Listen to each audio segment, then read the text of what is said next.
Bonjour, alors aujourd'hui je vais vous parler de mes études au Japon.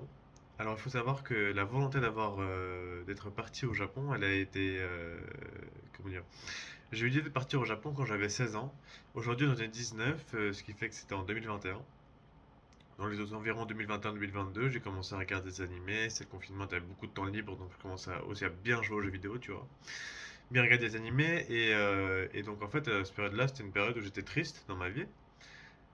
Parce que voilà, jouer aux jeux vidéo, tu vois, j'avais pas trop de vie sociale, j'avais des potes, mais c'est sur la Play. J'avais des potes au lycée, mais c'était pas, voilà quoi, c'était un peu les geekos de la classe et tout, tu vois. Et donc, franchement, je me sentais mal dans ma peau. Ça m'arrivait parfois même, tu vois, au milieu de la nuit, de chialer et de me dire merde, mais que quelqu'un me sauve, quoi, j'en ai marre, etc. Et, euh, et c'est dans ce climat-là qu'est venue l'idée de partir au Japon, de se faire une nouvelle vie, entre guillemets, à l'étranger. Et c'est là où vraiment, bah, tu vois, j'avais cet espoir-là, cet espoir de me dire que, ok, la vie à Paris, c'est pas ouf, mais si tu vois, si je bouge mon cul, je peux aller à l'étranger. Et à l'étranger, je peux mieux m'en sortir que je m'en sors ici, et avoir une nouvelle vie, tout va bien, etc. Tu vois. Et donc, en ayant ça dans la tête, j'ai vraiment, mais vraiment, je me suis mis à fond sur le japonais, tu vois. Genre, tous les soirs, je répétais des kanji, les hiragana, je les ai répétés, mais pendant un mois, tous les jours, tous les soirs, même en milieu de la journée, dans les cours, j'écrivais ça sur mon cahier. Je me rappelle une fois que t'avais un prof qui m'a dit, mais putain, qu'est-ce que tu fais avec tes dessins sur ton cahier, j'en ai rien à foutre. Et donc, je continue à faire ça parce que franchement, ce qui me passionnait, je trouvais que la vie à Paris, j'avais pas les bons potes pour m'amuser, etc. Je passais ma vie sur les jeux vidéo, je passais la vie chez moi, je sortais pas, je sortais des nuits blanches à jouer aux jeux vidéo, tu vois. Et, euh, et j'allais pas à la salle de sport, enfin, j'avais un corps, tu vois, fait dessus. Et donc voilà, j'étais pas très heureux dans ce moment-là de ma vie. En plus, tu sais, t'as 16 ans, 15 ans, 16 ans, 17 ans, tu commences à vouloir avoir une copine, etc. Moi voilà, bon niveau meuf, dis-toi qu'il y avait rien à ce moment-là. Et donc c'est dans ce climat-là que je me suis dit, vas-y, j'ai envie de partir au Japon. Puis en plus, j'avais un pote de ma play qui m'a chauffé pour le Japon. Du coup, je fais, ok, d'accord. Je commence à regarder des vidéos de Japan Japan. Je fais, putain, mais c'est génial ça, c'est quoi ce pays? Mais on dirait, genre vraiment, on dirait presque une terre promise, tu vois. En fait, quand t'as envie de fuir la vie que t'as,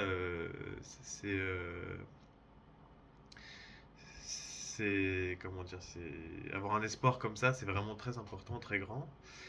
Et comment dire, et donc le projet s'assemble, j'en parle à mes parents, ça devient sérieux, je fais des recherches, je tombe sur un organisme qui m'aide sur une association ou une entreprise, je sais pas comment qualifier ça, mais qui m'aide à trouver un logement, à trouver une école. Tu sais, c'est des associations qui aident les étudiants à l'étranger, les étudiants français, à venir étudier au Japon dans une école de langue japonaise et qui reçoivent une commission parce qu'ils ont présenté des clients à cette école de langue japonaise en fait. Donc c'est ça le système, tu vois.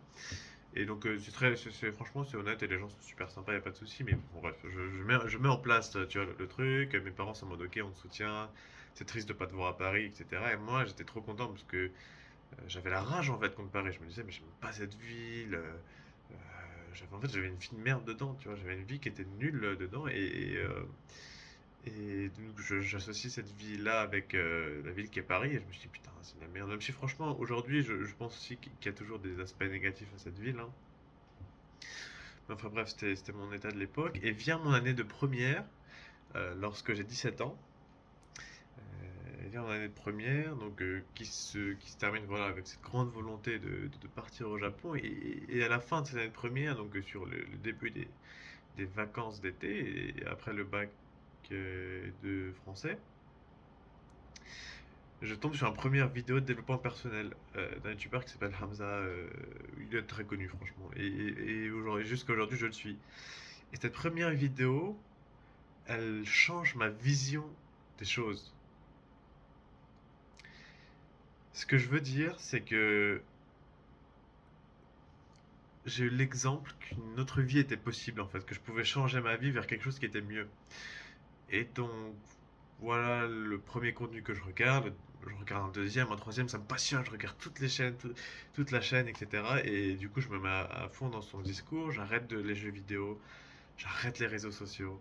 Je me mets à la salle de sport.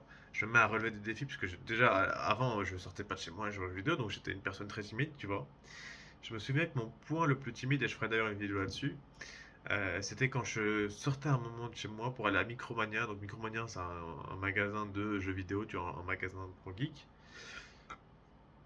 Et genre, quand je suis allé pour payer à la caisse, j'avais les mains qui tremblent et je sais, genre, j'avais la voix tremblotante quand je parlais au vendeur et je me suis dit, bon, là, c'est trop. Mon ref, il faut augmenter tes social skills, tu vois, ta capacité à parler à d'autres humains, en fait.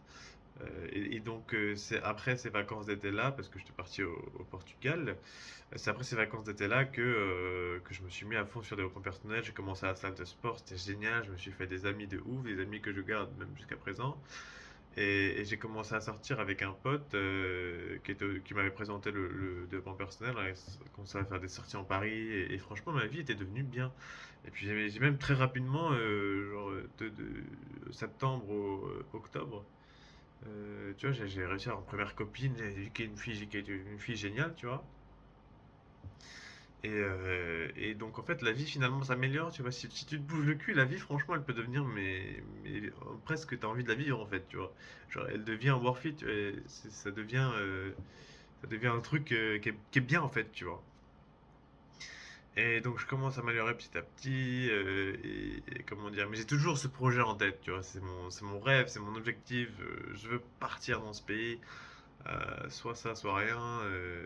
Mais même si ma vie s'améliore de ouf, et franchement, j'arrive aussi comment dire, à aider ma famille, à moi-même à faire le tri dans mon esprit, parce que j'ai aussi une enfance qui était traumatisante. Et donc voilà, et donc tout s'améliore à force d'efforts. Je commence à lire des livres, euh, voilà, je commence à me renseigner sur les types de business et tout, donc je suis plutôt content. Je commence à avoir des bonnes notes à l'école, parce que j'en avais pas, hein. Même si bon, franchement, voilà. Si je dois repenser à ça aujourd'hui, j'ai rien à foutre des notes. Mais enfin bref.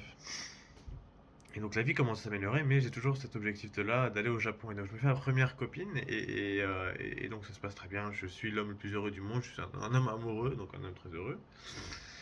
Euh, et, euh, tu vois, je dis, écoute, je t'aime, mais je veux partir au Japon, et on se met d'accord là-dessus avec avec ma copine à l'époque que bah on fait pas de relation à distance. Enfin, on n'est pas du type relation à distance, tu vois. Donc si je pars au Japon, ça veut dire bye bye, tu vois. Et donc en mars 2023, ça se décide vraiment. Donc j'ai engagé, j'ai payé l'école, j'ai commencé les procédures pour le visa, etc. Et donc bon, bah, ma copine elle me dit bon ok, faut qu'on se sépare quoi, parce qu'après c'est trop douloureux de garder la relation. Du coup moi je prends un grand coup parce que je l'aimais. Enfin, t'imagines ta première copine déjà et te séparer et tout. Et en plus quand t'es amoureuse c'est un truc de ouf, tu vois. Et donc, enfin bref, première difficulté, mais je garde un mindset positif. Je me dis, ok, c'est pas grave, je continue ma vie, tu vois. Je commence le kendo aussi. Kendo, qui est l'escrime japonaise, et dans un club de Paris où est-ce que les gens sont super sympas, t'as une fraternité énorme. C'est un peu comme avoir un petit, voilà, quoi, son petit dojo, son petit groupe, son petit clan, tu vois. Et ça, je trouvais ça génial, j'ai adoré ça. Et donc, voilà, je continue à faire ma vie tout en ayant ce projet-là de venir au Japon. Mon année de terminale s'avance, j'ai le bac, je réussis le bac. Mention assez bien. D'ailleurs, pour un élève qui était médiocre comme moi, franchement, c'est quelque chose dont je suis fier parce que je me suis dit, tu sais quoi, nique l'éducation nationale, nique les trucs comme ça. Et avant le bac, tu vois, j'ai révisé 2 semaines à fond, en fait. Genre tous les matins, je faisais que ça. Et j'ai eu mon bac mention assez bien, donc non, je suis content pour ça. Et puis voilà, et donc finalement je pars au Japon en septembre, et il reste comme un grand doute dans mon cœur parce que je me dis, putain, bah, maintenant que la vie en fait elle est devenue plutôt sympa, est-ce que j'ai vraiment envie de partir? J'avais mon cœur qui a une grande envie de partir quand même. Enfin, t'as des choses que ta tête te dit pas, mais que tu ressens ici, tu vois. Et donc je pars, même si ça fait mal, parce que vas-y, tu te sépares de tes parents, en fait, pour la première fois, tu pars de la maison, en fait. Tu vois ce que je veux dire? Genre pour toi, c'est ouais, c'est cool, c'est un voyage, mais en fait, littéralement, genre, je suis putain de partie de chez moi, tu vois. Donc voilà. Et puis j'arrive au Japon et puis ça se passe bien, je suis émerveillé. Tu sais, t'as la phase lune de miel un peu au début où est-ce que t'es émerveillé partout, genre oh, putain, t'as un distributeur automatique et c'est écrit en japonais dessus. T'as une érection mais constante, tu te dis, putain, mais c'est génial ce truc, tu vois. Et donc voilà, et puis bon, il se passe des choses, je fais mes premières boîtes de nuit, etc. au Japon, mais ça, je vous raconterai ça pour une prochaine fois. Mais voilà, tout ça pour dire que je suis venu comme ça et j'ai eu des grandes périodes de doute au Japon, surtout 3 mois après être venu, 3 mois et 6 mois après être venu, parce que c'est le moment où en fait, comment dire, l'émerveillement que tu as en arrivant, parce que c'est de l'inconnu, devient du commun. Et c'est là où tu te poses des questions. Voilà. Aujourd'hui, après ces grandes phases de doute, parce que franchement, j'avais eu des phases de doute, je me suis dit, mais merde, tu vois, mais pourquoi j'ai fait ça en fait? Et, et finalement, aujourd'hui, j'ai trouvé ma conclusion qui est de dire que la vie à Tokyo est meilleure, je trouve, qu'à Paris.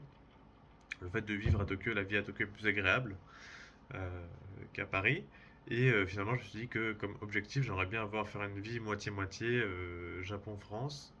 Donc voilà, aujourd'hui, je fais aussi cette chaîne YouTube parce que j'ai ce projet-là d'acheter une maison au Japon ou un appart, tu vois, et de me dire que bah, j'aimerais bien pouvoir faire des allers-retours voilà, sans le côté financier. Donc c'est aussi pour ça que je fais cette chaîne YouTube, tu vois.